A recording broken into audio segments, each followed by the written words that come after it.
Really good team. And they get it rocking out there in Vegas. I think it's the Ultra Michelob Arena, something like that. I don't know. Sorry. You ever had a Michelob? Don't recall having one. It's the Brooks Koepka beer. Is that good a beer? No, I just remember he was the main sponsor, or I guess endorser, for that beer when we went back to Boston. Speaking of golf, 408, Comcast Business text line. Steph's game on the match, I expected a little more. I thought it was kind of weak. I thought his game, he was not hitting No, the I thought the fairways. whole presentation was kind of weak. I liked it. Did you? You didn't like it? Barkley, Ernie. Not that I'm expecting elite play or anything like that. I don't know. I think it's difficult when they're both teammates of each other, and I like more cross-sport, cross-celebrity type things. I like the match. That's some good trash talk. Kelsey, Mahomes, they're just great at what they do. I mean, they own Las Vegas. Speaking of Las Vegas, I think CJ's going to be in Las Vegas soon. I think that's why I just looked at his IG. I was just during the break looking at IG. I think he's at a barbershop. So I know he's going to Las Vegas. My man just trying to get crispy. He's trying to get crispy for Vegas, baby, for those pool parties. Oh, and of course, covered to go to State Warriors, CJ Holmes, for the San Francisco Chronicle, doing a great job with them. CJ, what is happening, my man? Oh, you already know I got to get crispy. You talking about who owns Las Vegas? I own Las Vegas. But yeah, man, I'm just wow. Dapper. I just got done seeing my man Bryce at Dapper Down Barber Lounge. So anybody need a cut, he's the man to see. Dapper Down Barber Lounge. Where's that? Where is it at? It's SF. SF. I don't know my way around here, right. But it's in San Francisco. We got GPS. Dapper Down Barbershop. Shout out to them. Shout out to District. Yeah, Shout out to everybody. Up. CJ Holmes, he's got the line and lookers first. Yeah, I know Vegas is in his future here, man. I'm jealous of you. You've been up in Sacramento at the California Classic. You watched Pajinski. You watched Trace Jackson Davis. So let's just start there. What's your impressions? Because Trace Jackson Davis obviously hasn't played with the hamstring injury, but a lot of talk about Lester, Pajinski, Guy Santos. What's your impressions so far of the youngsters up there at the California Classic? Well, let's start with Jackson Davis. You know, as you just said, we did see him. He missed both of the games out there because of a right hamstring injury. From what I gathered, it seems like he is hopeful to play in Vegas. The kids seem to be in good spirits. You know, when talking to Jacob Rubin, you kind of get a sense if a guy's going to be shut down. I didn't get that sense, so I expect him to see him in Vegas. Kid just signed his rookie deal. Let's talk about Brandon. I liked what I saw from Brandon. Took him a little while to get going that first game, but he was more assertive in game 2 yesterday against the Charlotte Hornets. Loved the mechanics on the 3 ball. While he's not the best on-ball defender at this point in his development, the kid plays hard defensively. He crashes the boards, and he has good defensive anticipation evident by those 5 steals yesterday. The kid's really good at playing passing lanes, being in a help position, kind of seeing the play before it develops. And, that's a good sign, good sign for a guy who's come out of college, with a chip on his shoulder in terms of, being a good defender. But so far I like what I see. He has a lot of confidence. He has a swagger about him. And I'm interested to see what he can do in Vegas. Game 1 was also a little rough for Guy Santos. The big talk around him is how much weight he put on. I think he went from 205 to around 220. I think that's 15 pounds of muscle, if my math is correct, which it rarely is. But in that first game, there's a difference between adding muscle, being strong, and having functional basketball strength. You know what I'm saying? In that first game, he was getting knocked off of his spot, fumbling with the ball, having turnovers. He was a lot more assertive in terms of just making quick moves to the basket, working out of the post in game 2. I really liked what I saw. My biggest thing with Santos is his willingness to shoot the 3. His mechanics look a lot better compared to when we saw him in the California Classic and Summer League last year. Right. So the kids are making strides. What do you think of this Lester Quinones? Because he seems to be getting a lot of buzz on social media. Oh, man, he's a bucket. The dude's a straight hooper. Dude's a straight bucket. And that little sidestep move he has to get loose on threes looks awfully familiar. Reminds me of a certain light-skinned point guard that just got shipped off to Washington. But Lester's a hooper, man. Seems like a really nice kid. Super competitive on the court. You even see him chirping at his teammates sometimes to kind of light a fire under him. Because of the Warriors' backcourt situation, I don't think he's going to get rostered this season. But at this point, I mean, I've seen enough to 2 games to think that he's probably a lock for one of the 3 two-way spots. No doubt. We're talking to C.J. Holmes from the San Francisco Chronicle, covers the Golden State Warriors, does a great job. By the way, he's from Auburn University, so watch your Frank Thomas slander, Joe Shasky. Thinking about Chris Paul. Now we've had a week to digest it, a week and a half, and it's become official now. Chris Paul with the second unit. I've warmed up to it. Draymond Green talked about unlocking Jonathan Kuminga on the Paul George podcast there. Chris Paul. Now, the big question is he going to start? Is he going to come off the bench? What's your sense in that area with Chris Paul? And does it even matter? Are we making too much of a big deal about whether or not he starts or comes off the bench? Ultimately, it probably doesn't matter. But my one thing with Chris Paul in the starting lineup is that's an extremely small starting lineup. Because if you're inserting Chris Paul into that starting group, Kevon Looney, like the tallest player on the Warriors, is 6'9". I think him and Trace Jackson Davis are both 6'9". But that's your tallest big coming off the court, and that's an extremely small starting 5. I mean, what are you going to do? Just shoot threes and get dunked on? You know what I'm saying? Right. But right. So I think it makes more sense to bring Chris off the bench. And like you said, when the trade first went down, I was scratching my head. I was confused. I felt like they gave up too much for a 38-year-old point guard. But at the same time, moving Jordan helped alleviate some of the financial stress that the team is experiencing right now under these new CBA restrictions. And if you look at the numbers, the Warriors' starting 5 of Stephen Curry, Klay Thompson, Andrew Wiggins, Draymond Green, and Kevon Looney, they were the best starting, 5 in the league in terms of offensive rating, right? So when those 5 are on the court, the Warriors are damn hard to beat. But the issue that the Warriors ran into, and as they've ran into historically over these last couple of years, are the non-Steph Curry minutes. What they do when Curry is on the bench. And I think Chris addresses that, right?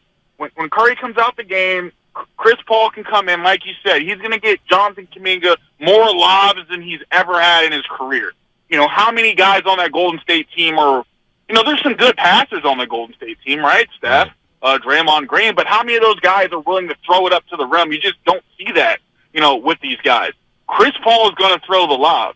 Chris Paul is going to get, J.K. involved. Trace Jackson Davis, assuming he's the guy who can get into that big man rotation. That's another guy who can go up and get it. Chris is a guy who can get Moses Moody easy threes on the perimeter. Brandon can get Brandon some easy threes on the perimeter. And overall, he can run the show and calm that unit down and provide some leadership.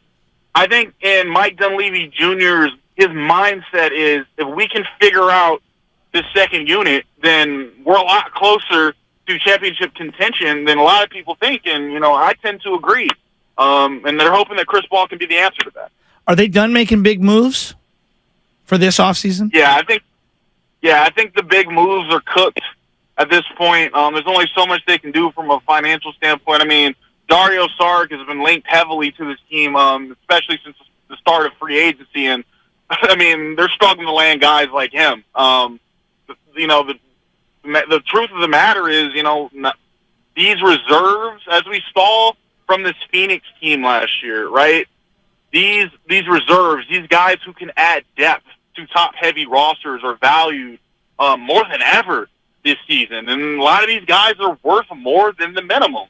A guy like Dario Saric is like, I can probably go to a Boston, to go to another contender and get more money than a minimum because the services of these reserves, they're more valued than have been in recent years. And because of that, it's been hard for the Warriors to bring these guys in on a bargain, right? So I do think there are a few moves left to be had. They still need to bring in at least one more backup big, but I think the roster is pretty much set as we see. I don't anticipate any big trades or anything like that between now and the start of the regular season. C.J. Holmes, San Francisco Chronicle, heading to Vegas for the Summer League, where the Warriors will obviously go down to Las Vegas and play after playing in the California Classic up in Sacramento at the Golden One Center.